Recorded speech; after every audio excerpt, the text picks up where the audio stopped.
La fin de la tragédie. D'après la tragédie d'un siècle,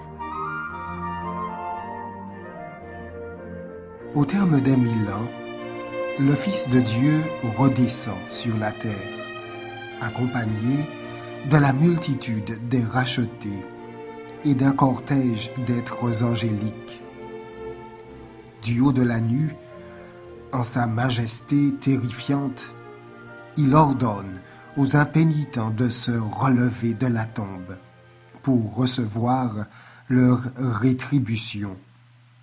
Ils sortent de la terre, nombreux comme le sable de la mer.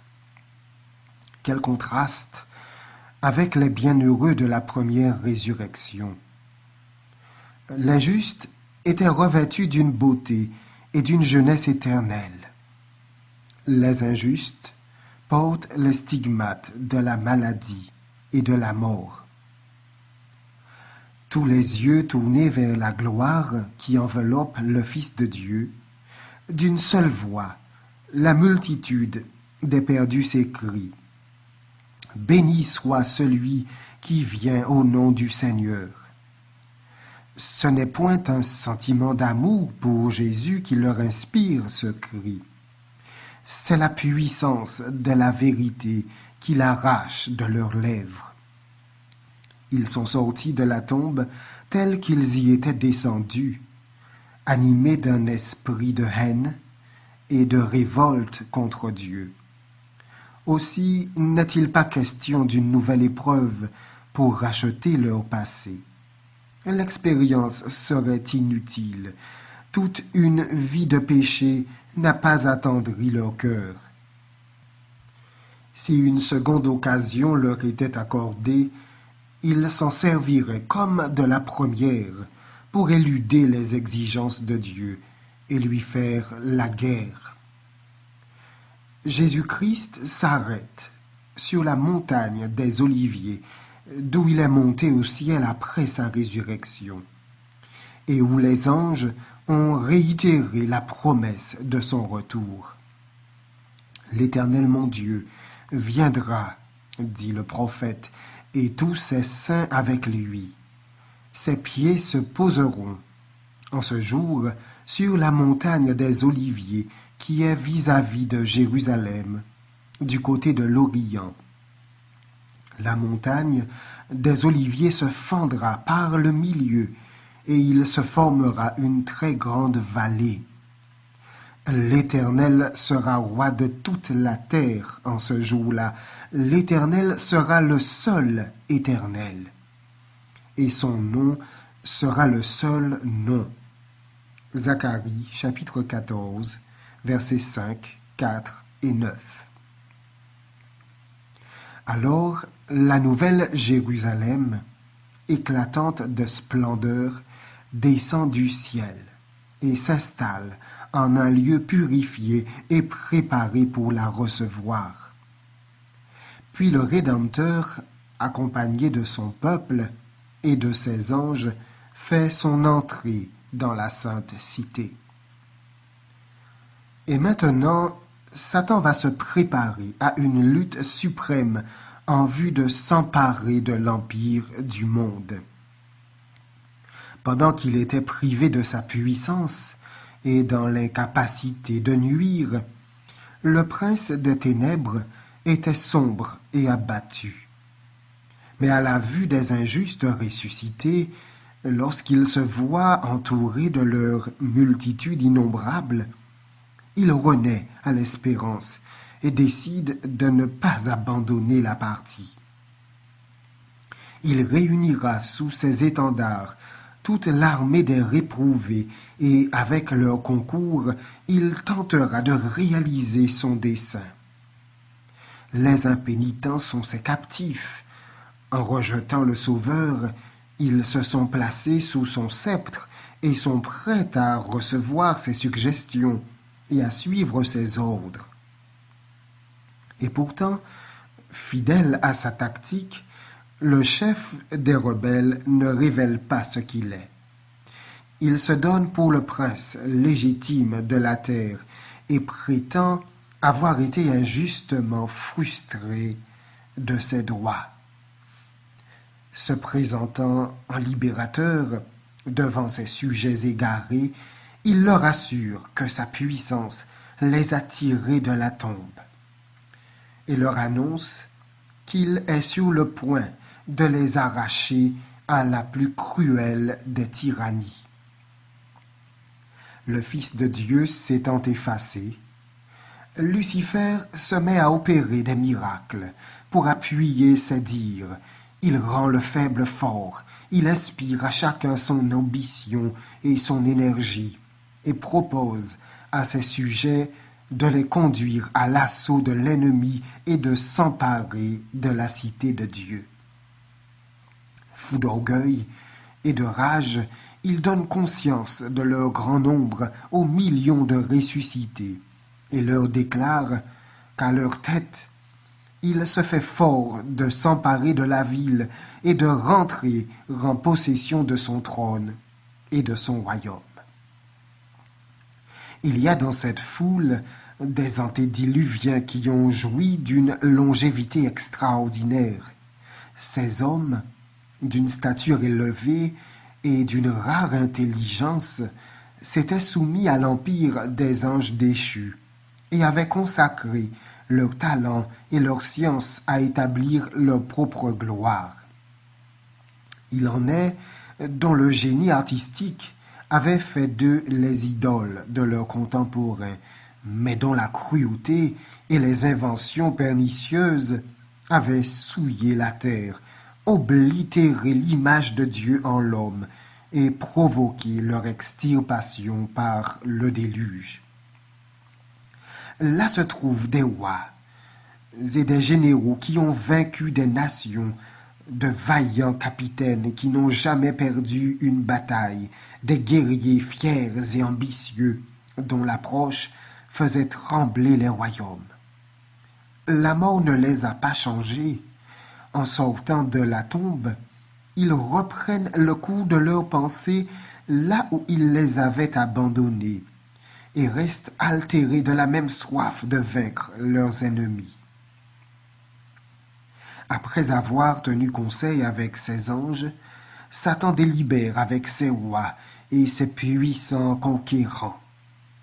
Évaluant ensemble leur force numérique, ils estiment que l'armée enfermée dans l'enceinte de la ville d'or est peu considérable comparée à la leur et que la victoire est possible.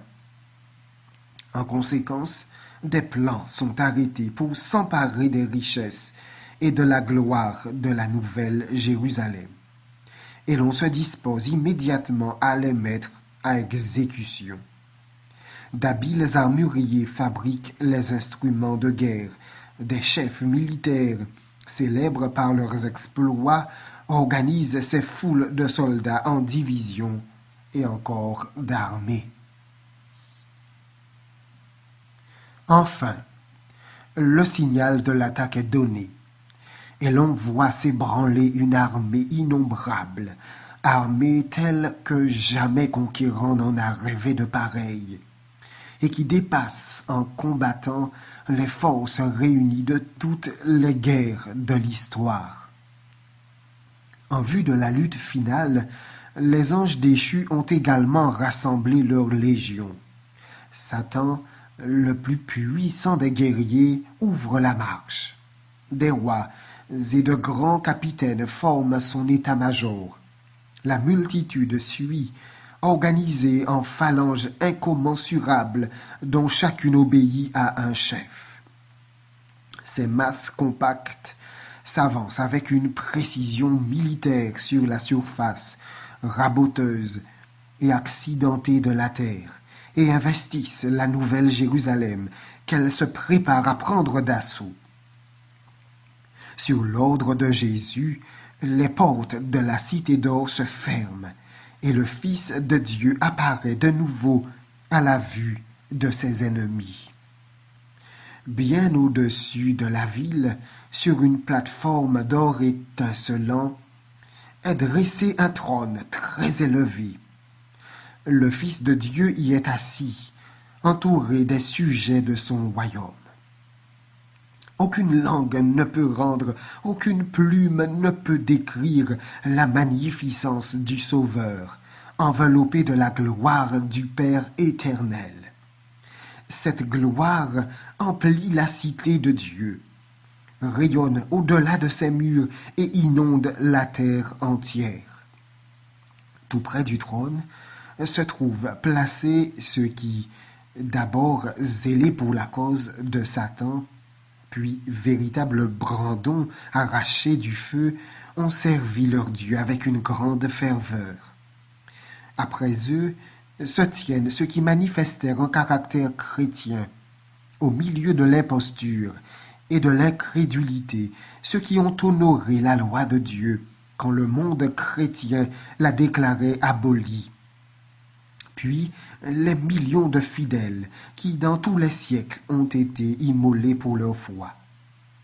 Enfin, vient une grande foule que personne ne peut compter, de toute nation, de toute tribu, de tout peuple et de toute langue. Ils se tenaient devant le trône et devant l'agneau, revêtus de robes blanches et des palmes dans leurs mains. Apocalypse 7, verset 9.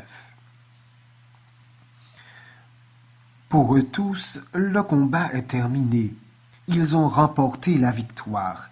Ils ont achevé la course. Ils ont atteint le but. Les palmes qu'ils portent sont l'emblème de leur triomphe et leurs robes blanches symbolisent la justice immaculée du Christ, qui est maintenant la leur.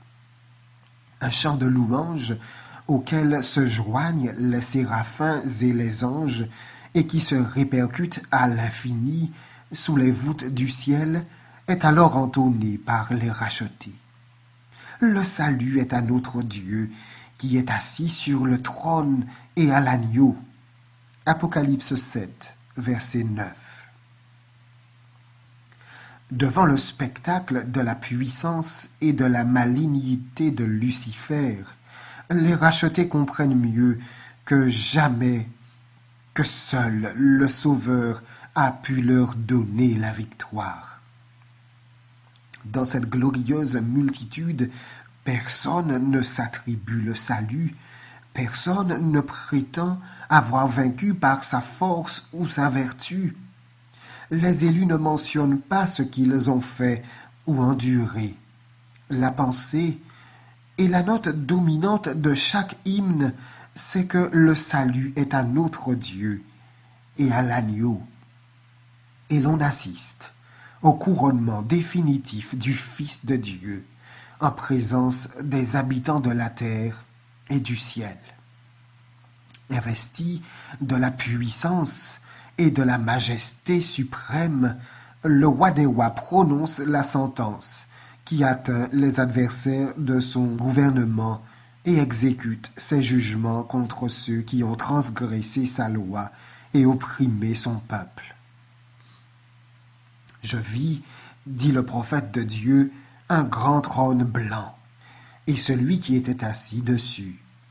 La terre et le ciel s'enfuirent devant sa face, et il ne fut plus trouvé de place pour eux.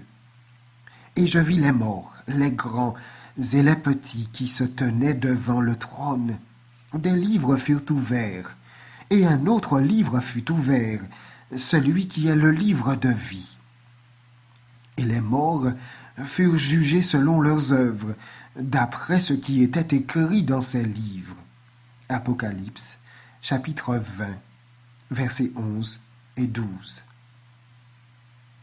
Dès que les livres sont ouverts et que les regards de Jésus se portent sur les injustes, ceux-ci sont conscients de tous les péchés qu'ils ont commis. Ils voient exactement l'endroit où leurs pieds se sont écartés du sentier de la pureté et de la sainteté. Ils comprennent jusqu'à quel point l'orgueil et la révolte les ont portés à violer la loi de Dieu. Les tentations caressées, les bénédictions détournées de leur but, les messagers de Dieu méprisés, les avertissements rejetés, les vagues de miséricorde refoulées de leurs cœurs obstinés et impénitents. Tout cela leur apparaîtra comme écrit en lettres de feu. Au-dessus du trône, sous l'emblème de la croix, on voit passer dans une série de tableaux panoramiques les scènes de la tentation et de la chute d'Adam et toutes les phases successives du grand plan de la rédemption, l'humble naissance du Sauveur, son enfance et son adolescence, toutes de candeur et d'obéissance.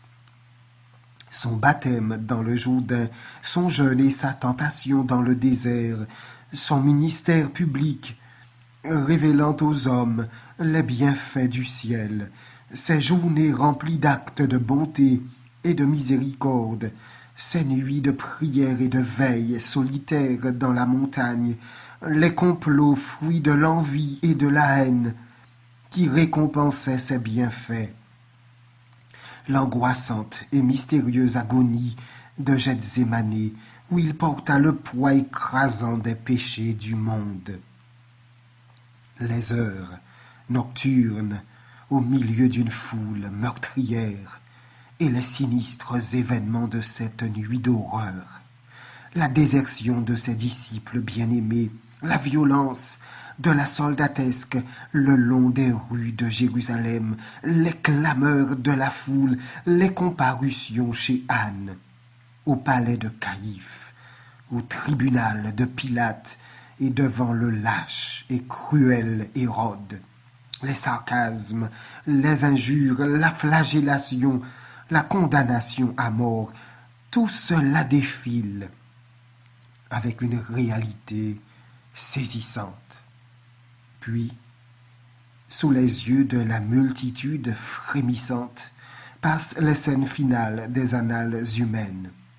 On voit le doux martyr fouler le sentier qui mène au calvaire.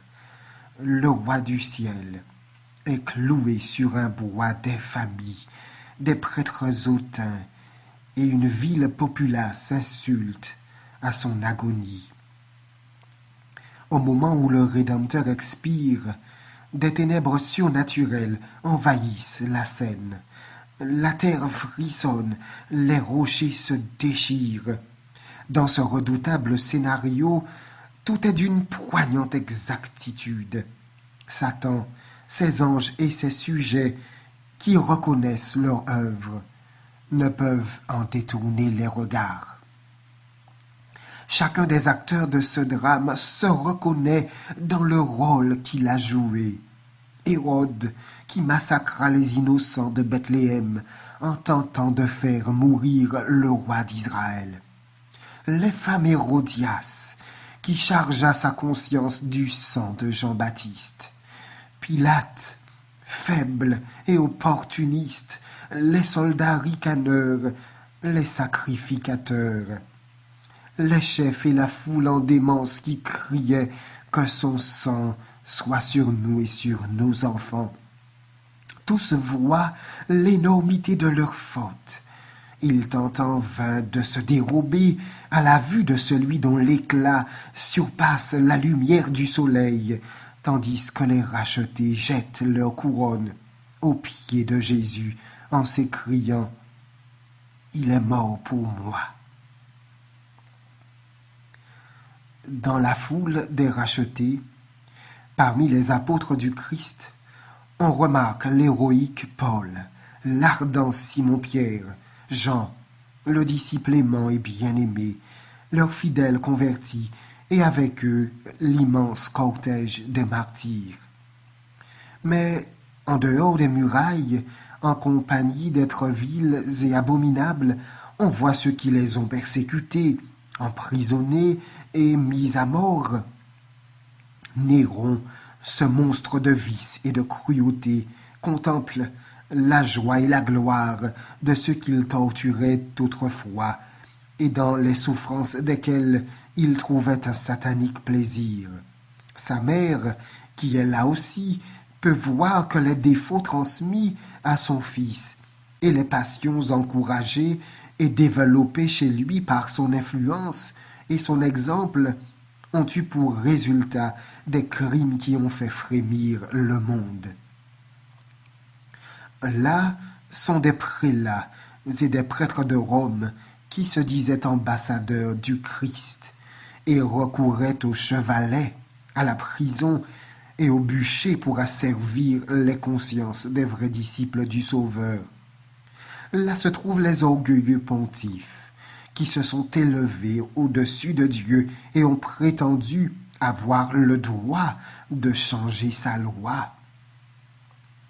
De soi-disant pères de l'Église qui doivent maintenant rendre à Dieu un compte dont ils voudraient bien être dispensés, constatent, mais trop tard, que le Tout-Puissant est jaloux de sa loi et qu'il ne tiendra pas le coupable pour innocent.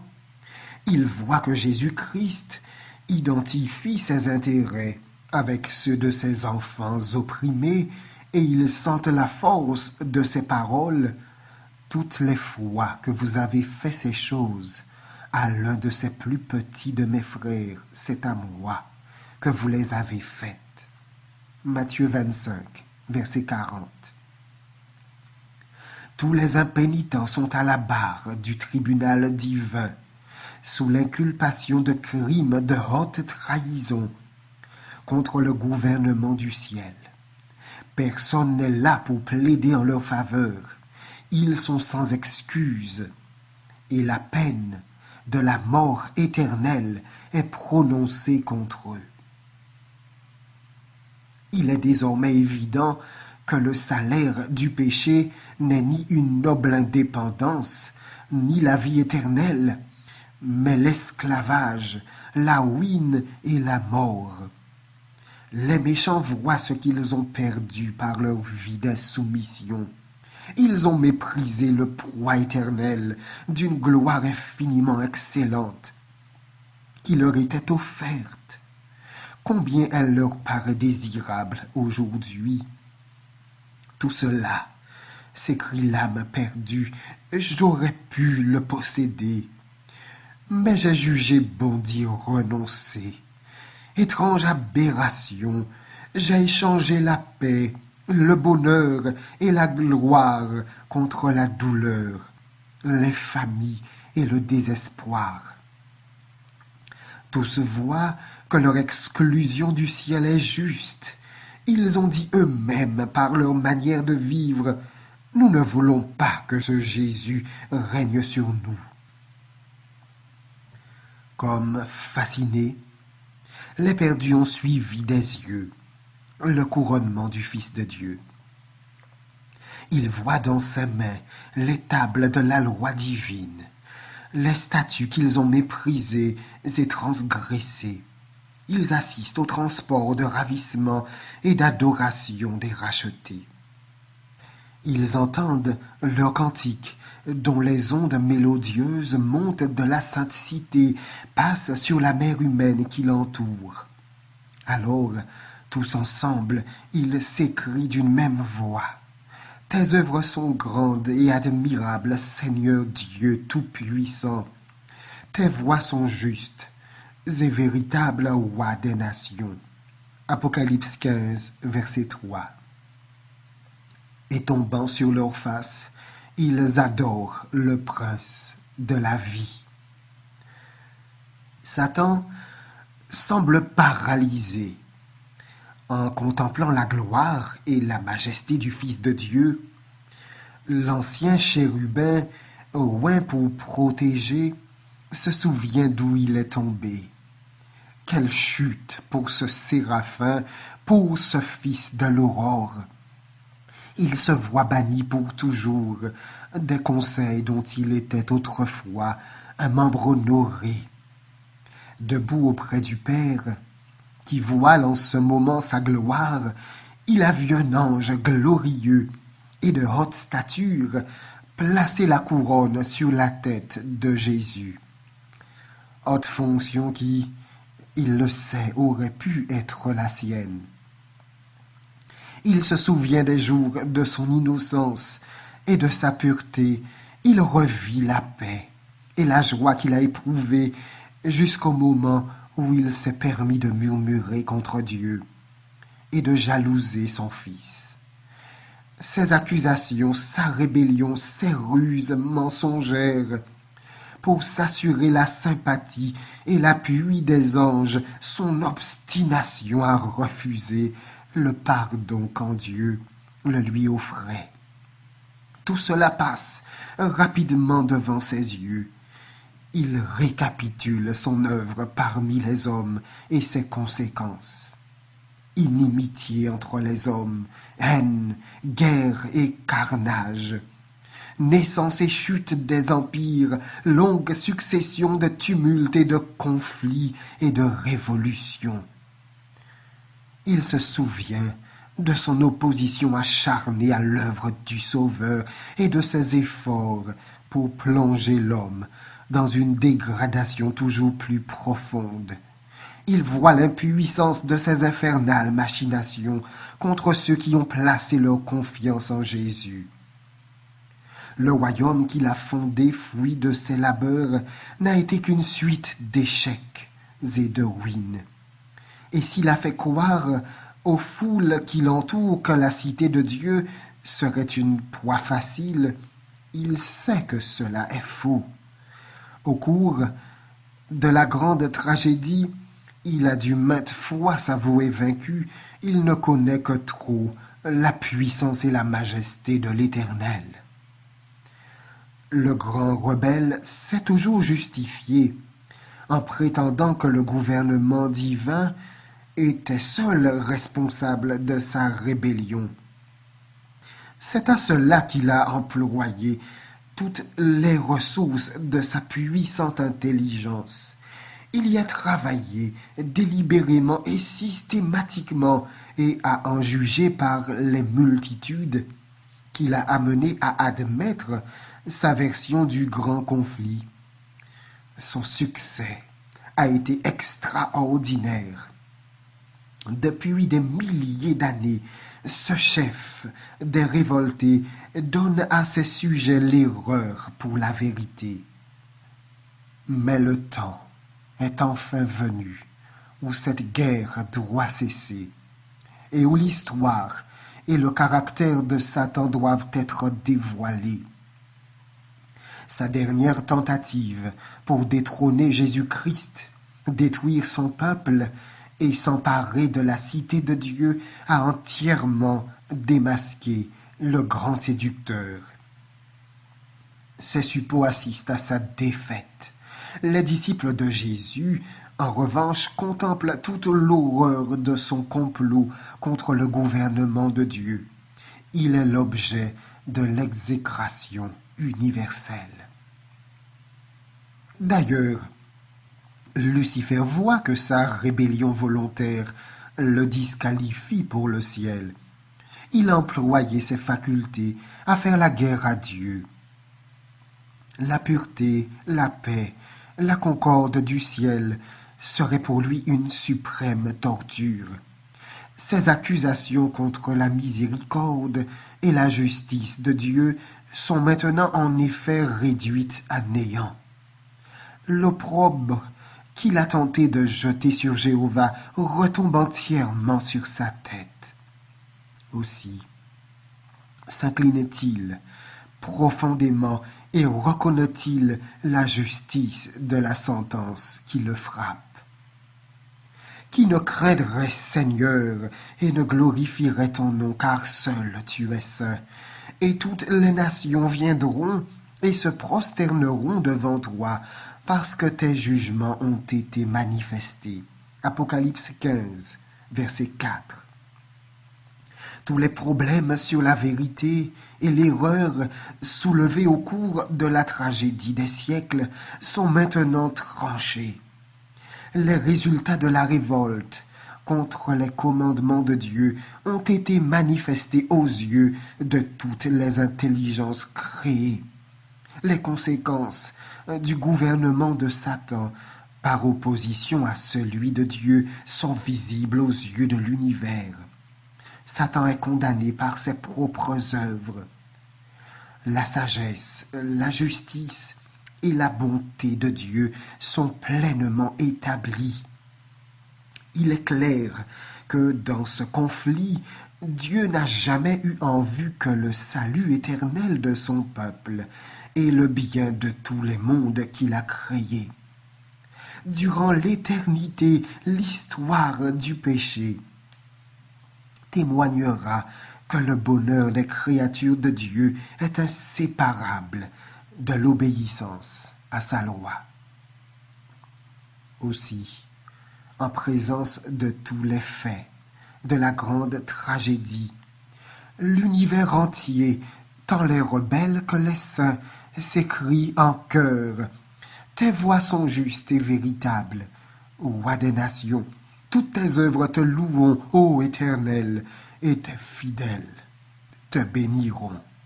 Psaume 145, verset 10. Le grand sacrifice consenti par le Père et le Fils en faveur de l'homme apparut devant tous les yeux avec une clarté indiscutable.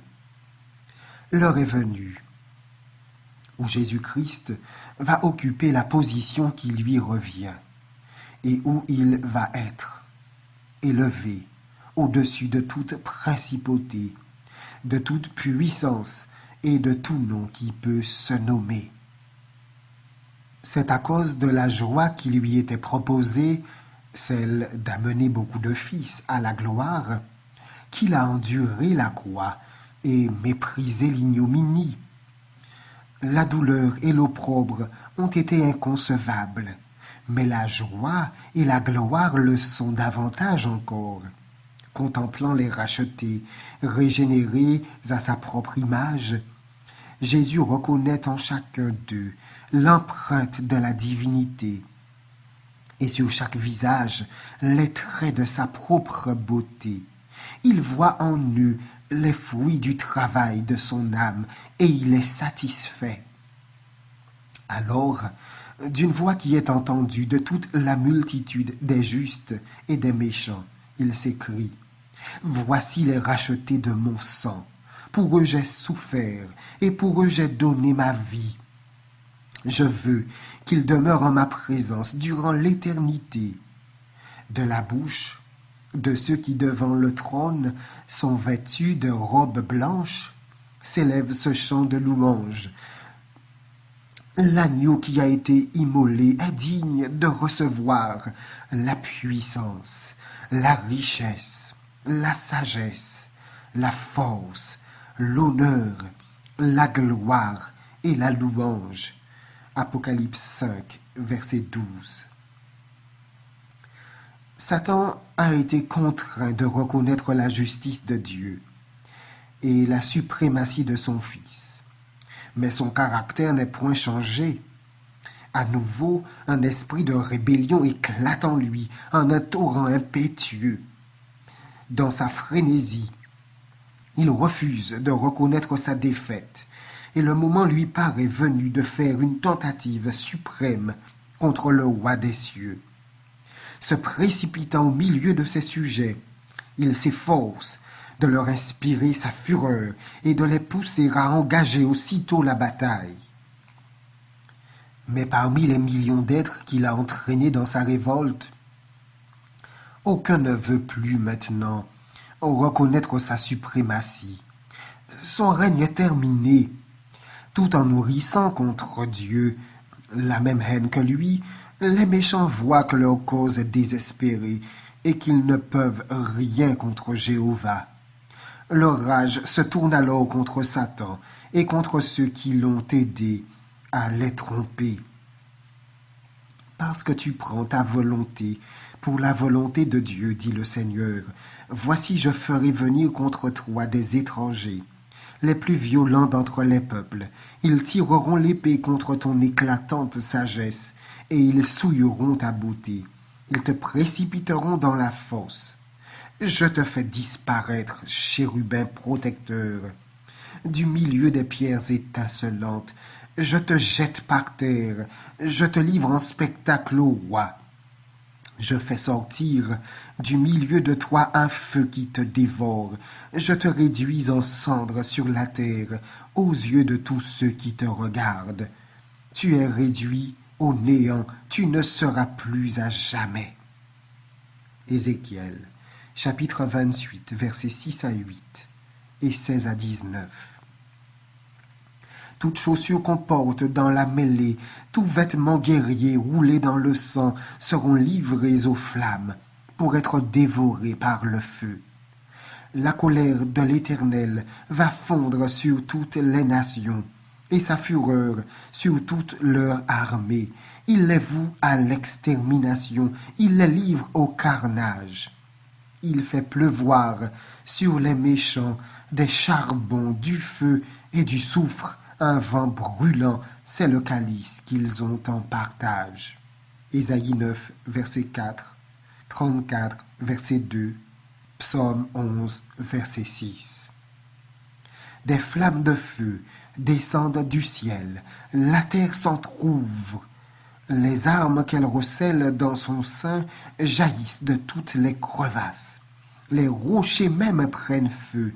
Le jour est venu, ardent comme une fournaise, où les éléments embrasés se dissoudront et où la terre, avec les œuvres qu'elle renferme, sera consumée.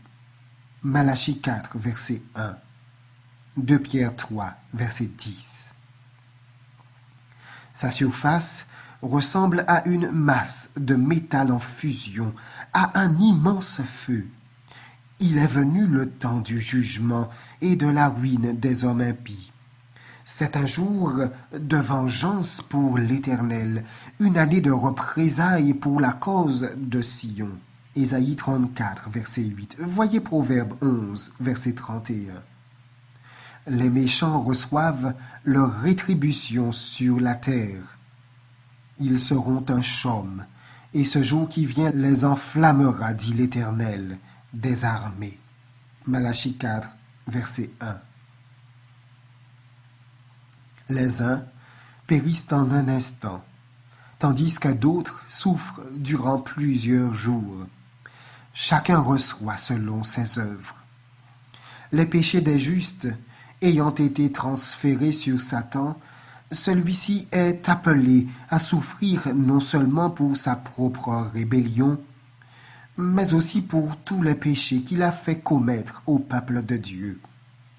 Son châtiment sera infiniment plus sévère que celui de ses victimes, après que tous ceux qui se sont perdus par sa faute auront péri. Il continuera encore à vivre et à souffrir. Mais les flammes purificatrices finiront par avoir raison de tous les méchants, racines et rameaux. Satan est la racine, ses suppôts sont les rameaux. Les sanctions de la loi ont été exécutées. Les exigences de la justice sont satisfaites. Le ciel et la terre, qui en sont témoins, proclament la justice de Jéhovah. L'œuvre de ruine, inaugurée par Satan, a pris fin à jamais. Durant 6000 ans, il a fait sa volonté. Il a rempli la terre de douleur et a fait couler des torrents de larmes. Sous son règne, toute la création n'a fait que soupirer et gémir. Maintenant, les créatures de Dieu sont à jamais délivrées de sa présence et de ses tentations. Toute la terre jouit du repos et de la paix. On éclate en chants d'allégresse. Ésaïe 14, verset 7. Une acclamation de triomphe et de joie monte vers Dieu de tout l'univers fidèle. Et j'entendis comme une voix d'une foule nombreuse, comme un bruit de grosses eaux et comme un bruit de fort tonnerre, disant Alléluia, car le Seigneur notre Dieu Tout-Puissant est entré dans son règne. Apocalypse 19, verset 6. Pendant que la terre est changée en un vaste brasier, les justes sont en sécurité dans la ville sainte. La seconde mort ne peut rien sur ceux qui ont eu part à la première résurrection. Voyez Apocalypse, chapitre 20, verset 6. Dieu qui est un feu consumant pour les méchants, est pour son peuple un soleil et un bouclier. Psaume 84, verset 12. Puis je vis un nouveau ciel et une nouvelle terre, car le premier ciel et la première terre avaient disparu. Apocalypse 21, verset 1. Les flammes qui ont consumé les méchants ont purifié la terre. Toute trace de malédiction s'est évanouie.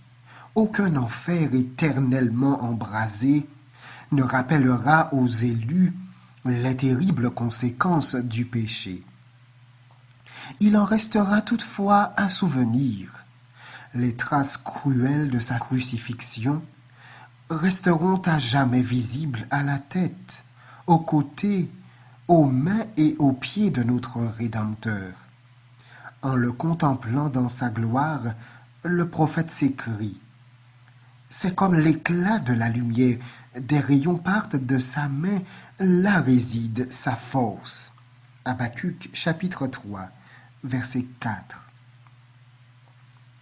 Cette main, ce côté percé d'où a jailli le flot cramoisi qui a réconcilié l'homme avec Dieu, ces blessures où réside sa force, voilà sa gloire.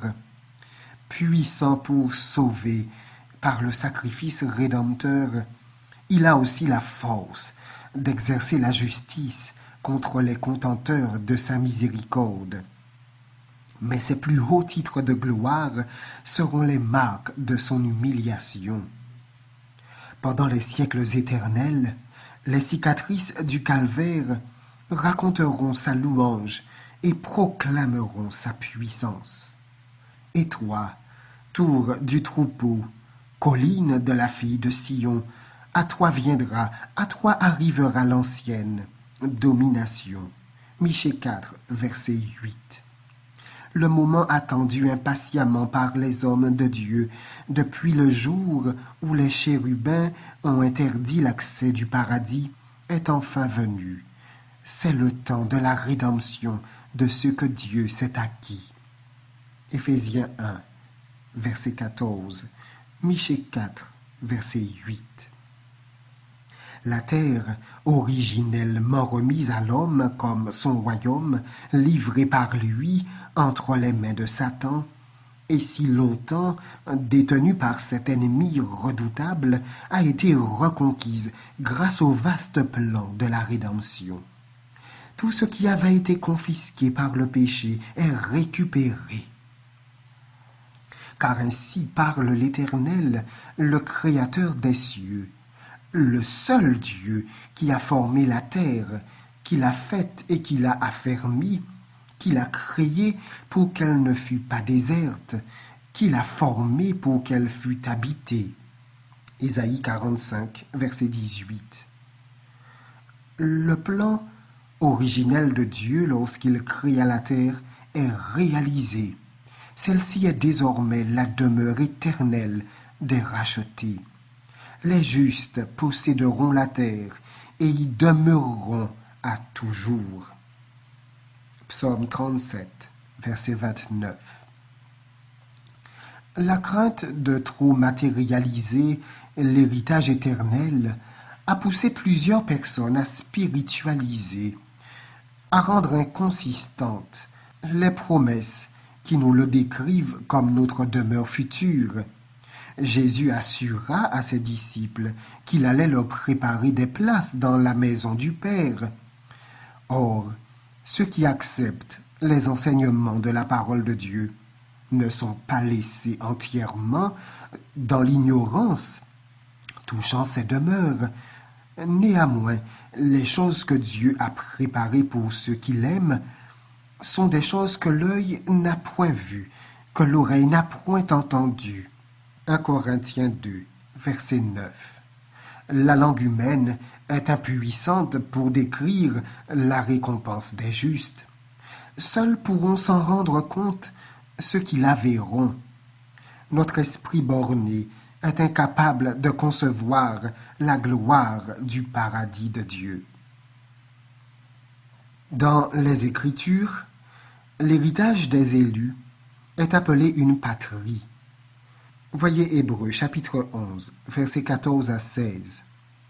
Le divin berger y conduit son troupeau, aux sources des eaux vives. L'arbre de vie y donne son fruit chaque mois et les feuilles de cet arbre sont utilisées par les nations. Des ruisseaux intarissables d'une eau claire comme le cristal sont bordés d'arbres verdoyants qui jettent leur ombre sur les sentiers préparés pour les rachetés de l'Éternel. D'immenses plaines ondulées en collines gracieuses alternent avec les cimes altières des montagnes de Dieu. C'est sur ces plaines paisibles et le long de ces cours d'eau vive que le peuple de Dieu, longtemps étranger et voyageur, trouvera enfin un foyer. Mon peuple demeurera dans le séjour de la paix, dans des habitations sûres, dans des asiles tranquilles. On n'entendra plus parler de violence dans ton pays, ni de ravages et de ruines dans ton territoire. Tu donneras à tes murs le nom de salut et à tes portes celui de gloire. Les élus bâtiront des maisons et les habiteront. Ils planteront des vignes et en mangeront le fruit. Ils ne bâtiront pas des maisons pour qu'un autre les habite. Ils ne planteront pas des vignes pour qu'un autre en mange le fruit. Mes élus jouiront de l'œuvre de leurs mains. Ésaïe chapitre 32, verset 18, chapitre 60, verset 18, chapitre 65, versets 21 et 22. C'est alors que le désert et le pays aride se réjouiront, que la plaine aride sera dans l'allégresse et fleurira comme le lys. Au milieu de l'épine s'élèvera le cyprès. Au lieu de l'épine s'élèvera le cyprès. Au lieu de la ronce croîtra le myrte. Ésaïe 35, verset 1.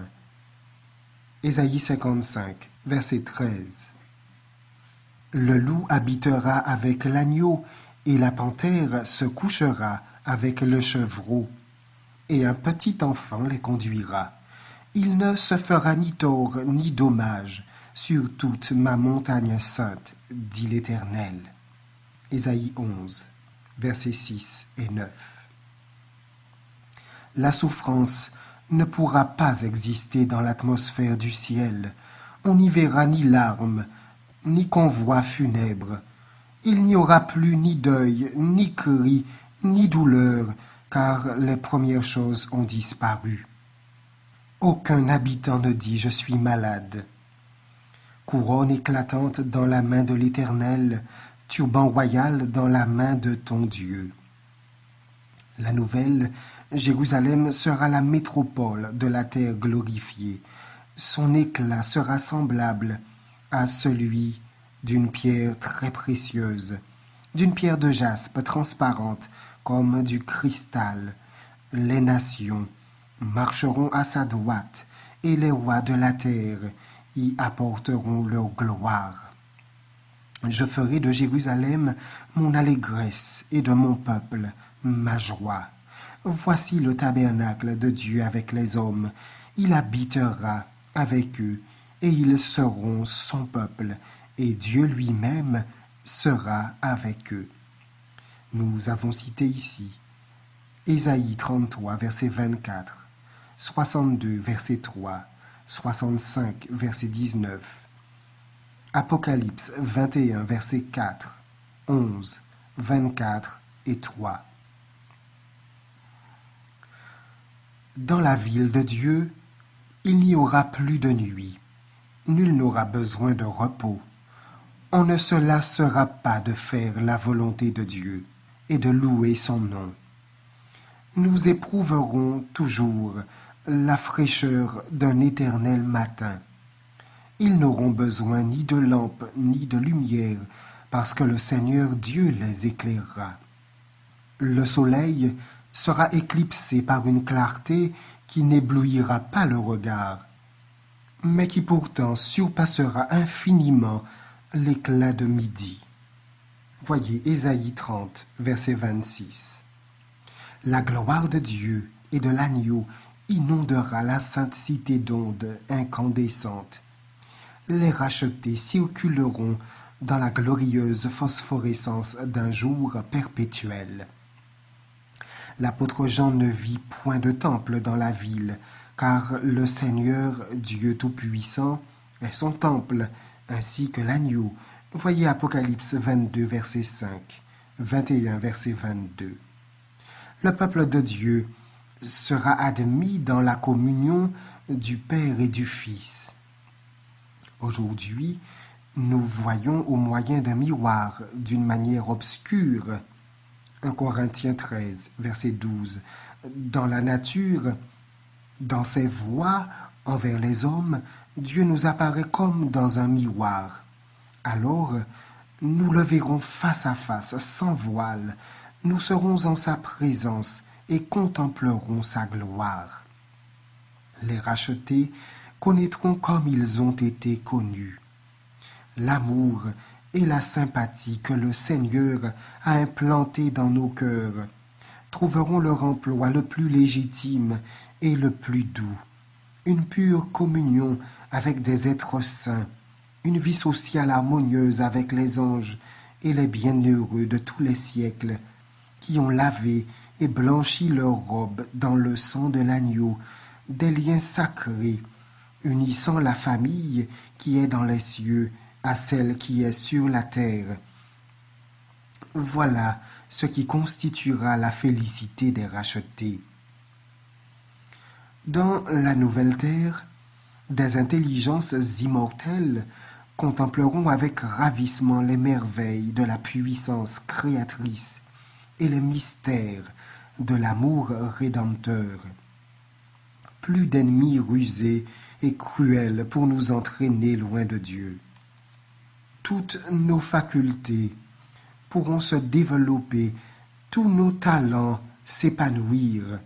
L'acquisition de connaissances nouvelles ne fatiguera pas notre esprit, ne lassera point notre énergie. Les plus grandes entreprises seront menées à bien, les plus hautes aspirations seront satisfaites, les plus sublimes ambitions réalisées. Et néanmoins, il y aura toujours de nouvelles hauteurs à gravir, de nouvelles merveilles à admirer, de nouvelles vérités à approfondir, mettant à réquisition toutes les facultés de l'esprit, de l'âme et du corps. Les trésors inépuisables de l'univers seront proposés à l'étude des rachetés de Dieu. Des délices inexprimables attendent les enfants de la nouvelle terre auprès d'êtres qui n'ont jamais péché et dont ils partageront la joie et la sagesse. Dégagés des entraves de la mortalité, ils seront emportés en un vol inlassable vers les mondes lointains qui ont frémi au spectacle des misères humaines et entonné des chants de joie chaque fois qu'ils apprenaient le salut d'un pécheur. Les élus participeront avec eux au trésor de science et d'intelligence accumulés au cours des siècles par la contemplation des œuvres de Dieu. Ils verront sans voile les gloires de l'espace infini constellé de soleils et de systèmes planétaires, parcourant avec ordre leur orbite autour du trône de la divinité. Tous les objets de la création, du plus petit au plus grand, porteront la signature du Créateur et manifesteront les richesses de sa puissance. À mesure qu'ils se dérouleront, les siècles éternels apporteront avec eux des révélations toujours plus glorieuses de Dieu et de son Fils. Le progrès dans l'amour, la révérence et le bonheur marchera de pair avec celui des connaissances. plus les hommes apprendront à connaître Dieu, plus aussi grandira leur admiration de son caractère.